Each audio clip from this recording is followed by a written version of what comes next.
भारत सरकारने संपूर्ण देशभरातील 27 रेल्वे स्थानकाचे नामांतर केले। महाराष्ट्र सरकारने मुंबईतल्या 7 रेल्वे स्थानकाचे नामांतर केले, परंतु दादर रेल्वे स्थानकाचे नाव डॉक्टर बाबासाहेब आंबेडकर चैत्यभूमी असे केले नाही। त्यामुळे मुंबईतल्या दादर स्थानकांच्या नामांतराचा प्रस्ताव राज्य सरकारकडे पाठवला आहे, परंतु राज्य सरकार या प्रश्नाकडे लक्ष देत नाही, जेणेकरून दादर स्थानकाचे नाव हे बाबासाहेब आंबेडकर चैत्यभूमी करावी अशी मागणी संविधान आर्मी द्वारा करण्यात आली, ज्यासाठी आंदोलन सुरू आहे।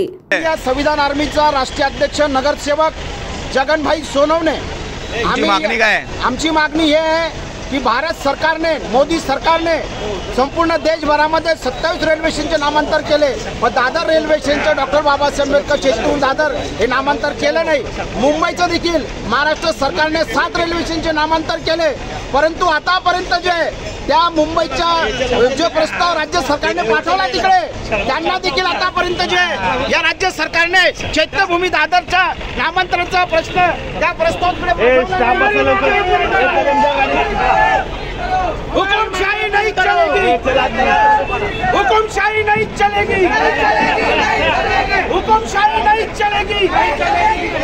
चैत्यभूमी नामांतर झालाच पाहिजे, चैत्यभूमी नामांतर झालाच पाहिजे।